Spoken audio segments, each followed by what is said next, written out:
Que penses-tu de la situation en Ukraine et nos frères africains, en particulier camerounais qui se trouvent là-bas? Je pense que la guerre est déjà, vu qu'elle a des causes lointaines, des causes immédiates, donc elle est déjà là, puisqu'on ne peut plus, on ne peut pas annuler, on ne peut pas, donc c'est un truc qui est déjà là, c'est un fait. Bon, sinon, on prie pour eux, que Dieu les garde, mais pour ceux qui ont eu l'opportunité de sortir, on les attend bras ouverts, avec espérance qu'ils arrivent sains et saufs. Mais pour ceux qui sont là-bas, qui doivent faire, ils ont nos soutiens. Donc ils doivent faire le minimum, il faut aussi de sortir. Et que penses-tu de certains Camerounais qui pensent que on ne les a pas envoyés là-bas, donc ça les regarde et tout ce qui peut les arriver, ça les regarde? Je pense que ces personnes, on peut dire, sont des sans-cœurs. Parce que la destinée de toutes les personnes n'est pas seulement. Au fait, c'est le monde, non? C'est Dieu qui l'a créé. La destinée de toute personne n'est pas seulement dans le pays natal où tu es né. Donc, tu peux aussi te chercher ailleurs. Mais si c'est que. Parce que la guerre peut aussi arriver dans ton pays. C'est pas en partant dans un autre pays que la guerre peut se maintenir. Et nous avons ce cas dans notre pays, au nord-ouest, au sud, c'est à l'extrême nord où certains de nos frères qui ont fui la guerre à l'extrême nord, au nord-ouest, au sud, peut-être qu'ils se trouvent même là-bas, en Ukraine. Peut-être que c'est la guerre du nord-ouest qui les a fait partir là-bas, qui sait.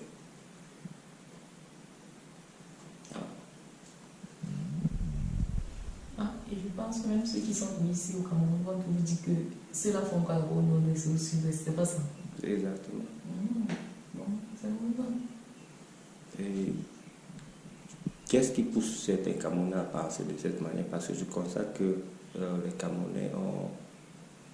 Je constate que nos frères ont beaucoup... Je ne veux pas dire un mauvais cœur, mais ils ont trop de pensées négatives. Ils veulent toujours voir quelqu'un souffrir. Et juste de la souffrance des autres. Et je ne comprends pas pourquoi on a ce phénomène dans ce pays. C'est pas tout. Parce que les Camerounais jouissent beaucoup de la souffrance des autres. Quelqu'un tombe, tout le monde se met à rire, personne ne vient au secours. Le malheur des autres fait la joie de certains, c'est là. Et moi je me demande pourquoi, c'est parce que c'est la pauvreté qui fait ça. Ou les Camerounais jouissent trop du malheur des autres. Moi ça m'avait choqué. Lorsque certains pensaient que ce n'est pas eux qui ont envoyé ces Camerounais qui se trouvent du côté de l'Ukraine. Et que tout ce qui devait les arriver les regarde.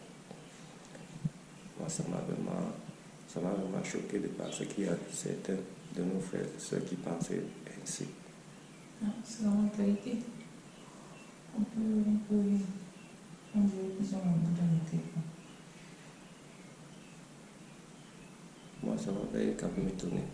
Moi, tout ce que je peux dire, c'est on prie pour nos frères qui sont là-bas. Moi, je n'ai pas les moyens pour pouvoir aller les sauver, sinon je devais le faire. Et je ne sais pas si le gouvernement a mis les moyens en place pour essayer de les sortir de là. Tout ce que nous on peut faire, c'est prier pour eux et les demander de se battre. Parce que cette situation-là, je vois, ce n'est pas eux qui ont appelé cette situation, c'est de nous les trouver. Et ils doivent tout faire pour s'en sortir. Ah oui, effectivement, les gens ne sont pour rien. C'est la cause des gouvernementales. Et le gouvernementaliste, le gouvernement. Ça arrive, ça arrive. Mais j'ai appris que les pays comme le Nigeria, ils se sont battus. J'ai suivi qu'il y a les ambassadeurs ghanéens qui ont conduit des pays frontaliers pour aller chercher leurs citoyens. Donc, moi, ça m'a plu de voir qu'il y a certains de nos frères africains qui pensent pour l'ensemble. Et en ce qui concerne le Cameroun, je constate que on a ce problème-là où c'est vraiment très très difficile de se mettre ensemble pour faire un travail. Et je me demande pourquoi. Il y a la diaspora qui se plaint. Et moi aussi, j'ai eu à vivre ça ici là, au pays, où la diaspora veut vraiment essayer de faire au pays, mais ils n'arrivent pas parce que chaque fois qu'ils essayent, les locaux ont toujours pris leur argent, ils ont joué avec, ils ont escroqué.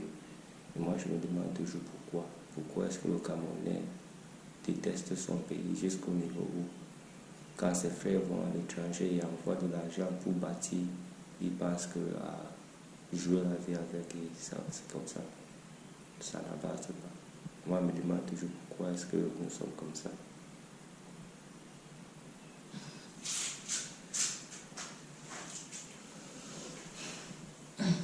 Tout ça, c'est la mentalité, non? Et ce que ça fait aussi partie de la parole, c'est quand on ne sait pas comment faire, quand on ne sait pas souffrir, oui, on veut souvent être assis, consommer. C'est le résultat du peur. Au fait, c'est le peur de la parole, normalement. Ils trouvent que c'est le chemin le plus. Donc. Parce que je constate, moi-même j'ai eu à vivre ça. Et beaucoup de gens de la diaspora, ils disent qu'ils veulent faire. Et ce n'est pas seulement le bas peuple, c'est aussi les membres du gouvernement qui font tout pour empêcher le développement. Et quand on regarde les pays comme le Sénégal, le Rwanda, l'Éthiopie, on voit comment ceux qui sont là-bas de la diaspora, ils font beaucoup dans leur pays. Mais lorsque nous arrivons au bled, au Cameroun, c'est le contraire. Les gens de la diaspora ont de la peine à trouver des gens fiables avec qui ils peuvent faire des activités ici au pays.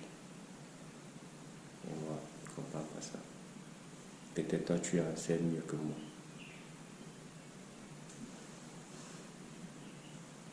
Au fait, comme je l'ai déjà dit, c'est la mentalité. Donc, on n'y peut rien. Si c'est qu'il fallait un jour que le Cameroun change, il faudra qu'on tue même les enfants parce que c'est là dans le sang. On peut rien changer.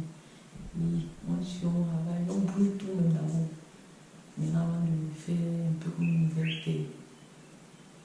Donc, c'est un peu ça. Et tu penses que nous avons la chance un jour de voir un Cameroun meilleur? Est-ce que tu penses que notre génération va vivre un Cameroun meilleur? Oui, je pense bien, mais seulement si on vit aussi dans la droiture. Parce que même les gérants, les dirigeants du pays, eux-mêmes sont d'abord comme ça. Comment est-ce que même les habitants qui dominent ne sont aussi comme ça? Donc, question d'habitude. Oui, mais moi je pense que c'est une question d'habitude, de mentalité. Et ces mentalités-là, vraiment, ça me fait peur. Mais comme on dit toujours, chaque chose a un temps et on espère que demain sera mieux. Donc, quel est le message que tu peux envoyer à la diaspora qui est un peu dessus de nos mentalités? Est-ce qu'ils doivent continuer à pousser le bouchon? Est-ce qu'ils doivent continuer à essayer de se battre pour essayer de changer le pays? Est-ce qu'ils doivent rester dans leur pays adoptif et juste oublier le Cameroun? Non, pour avoir salué la diaspora, je les demande toujours. Parce qu'il est bien ouais, que même ton propre frère peut te tuer. Mais je demande, c'est comme ça que nous sommes, donc il faut seulement prendre les précautions. Puisque vous connaissez les mentalités, les attitudes de vos gens. Donc, la méfiance aussi. Donc, mais vous ne pouvez pas. C'est ton frère, tu peux rien. Ils sont comme ça. Et donc tu penses que la diaspora doit chercher d'autres moyens, mais que d'autres moyens de pouvoir aider le pays, même si c'est un peu difficile de travailler avec nos frères du pays. Et toi, tu penses que est-ce que toi tu as une solution dans la tête dont tu penses que les diasporiens peuvent utiliser pour essayer de s'imposer? Parce que tous les pays ont été conçus par leur diaspora. Il n'y a aucun pays au monde qui s'est bâti sur elle-même. Elle s'est toujours servie de leurs compatriotes qui sont allés à l'étranger de voir et ils ont vu comment ça se passe là-bas. Je prends l'exemple par la Chine. Et la Chine, c'est un pays lointain. Nous avons quelques pays ici là, sur le continent. Je prends par exemple le Sénégal qui n'est pas trop loin de nous. Je prends le Rwanda et je prends ici l'Éthiopie. Nous voyons des choses que les diaspora font. Bien sûr que dans ces pays-là, l'État essaie de soutenir et que dans notre pays, c'est le contraire. Mais certains se sont imposés. Ils se sont imposés. Ils ont amené ce qu'ils pensaient que ça pouvait être mieux pour le pays, se sont imposés. Et leur pays, je ne veux pas dire qu'ils vivent mieux, mais je pense qu'ils sont un peu plus soudés, un peu plus unis que nous aussi au Cameroun. Et tu vois, moi je pense que la diaspora doit chercher des mécanismes pour s'imposer et essayer de tout faire pour nous mettre dans la droiture, puisque eux au moins ça va dans le pays où ils vivent, ils voient comment ça se passe. Et est-ce que tu penses que la diaspora devrait s'imposer? Parce que nous ne pourrons pas faire sans la diaspora, on ne pourra pas émerger sans notre diaspora parce que c'est elle qui tient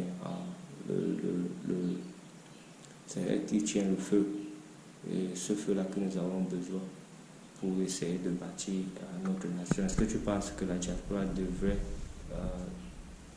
créer des mécanismes pour essayer de s'imposer et nous amener là où on pense qu'on devrait être? Effectivement. Je pense bien. Et quel est un message pour le pays? Parce que nous savons tous que nous traversons des moments difficiles avec la guerre en Ukraine. Les prix ne font qu'augmenter. Le blé, le pain est maintenant à 150 et beaucoup de produits importés sont devenus chers et beaucoup de nos frères et sœurs ne savent pas comment gérer la situation. Quel est le message que tu as à les envoyer à tous les Camerounais qui sont en train de vivre cette crise que nous vivons tous? Moi, le message que je peux donner, c'est que nous avons les pieds, nous avons les mains, nous ne sommes pas handicapés. Donc c'est le temps pour nous, c'est le moment pour nous opportun de nous lancer dans nos activités agricoles. Parce que je connais, il y a des villages qui consomment déjà les biscuits de manioc, les biscuits faits à base de farine de manioc. Donc, pourquoi ne pas nous lancer nous-mêmes? Enlevons la parole sur nous, lançons dans nos activités et ça ira. Donc tu penses que les Camerounais sont paresseux? C'est ce que je vois. Je ne veux pas dire que tu as tort, parce que moi aussi j'ai les yeux et je le remarque. Je remarque que beaucoup de nos jeunes ont choisi de vivre en ville, alors qu'il n'y a pas les terres en ville pour travailler ce que nous consommons en ville. Et je pense qu'il va falloir un travail peut-être du gouvernement pour essayer de récupérer ces jeunes qui sont en ville et les renvoyer au village. Est-ce que tu penses que ça sera une bonne idée de renvoyer tous les jeunes au village, surtout ceux qui chôment, qui ne font rien, qui montent, qui descendent au quartier? Est-ce que tu penses que c'est une initiative qui pourra peut-être aider le pays si le gouvernement se mettait au travail de chasser tous les jeunes de la ville et de les renvoyer au village? C'est une bonne idée, mais est-ce que vivre en ville signifie que tu ne devras pas travailler? Ça ne veut pas dire ça. Tu peux aller souvent, tu peux travailler, tu peux te faire un programme à toi la semaine, 2 jours tu passes en ville, le reste du jour au village pour travailler. Si c'est que c'est la vie que tu désires. Parce que moi je pense que si la jeunesse, parce que nous les jeunes, nous sommes la majorité. Et je pense que si nous rentrons dans nos villages, au moins de côté de la sécurité alimentaire, on aura vaincu ce côté-là. Et je pense que le gouvernement peut aussi nous aider à ce niveau-là. Peut-être avec les outils de travail aussi.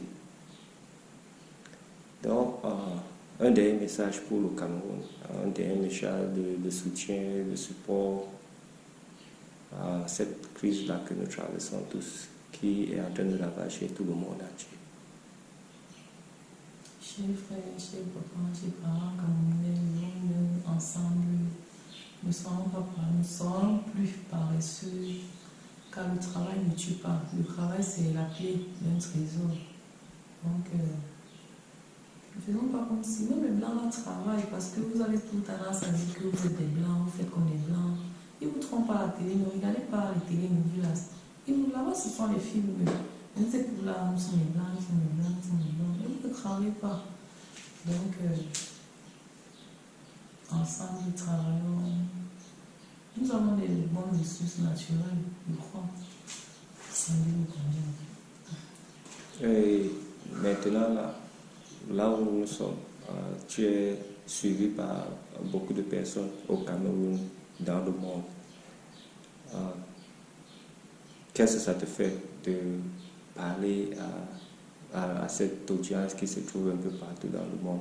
Est-ce que ça te fait te sentir grande? Qu'est-ce que ça te fait dans le corps?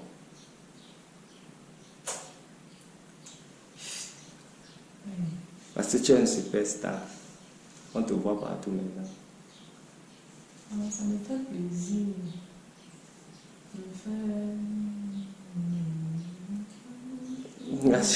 Je te sens grande.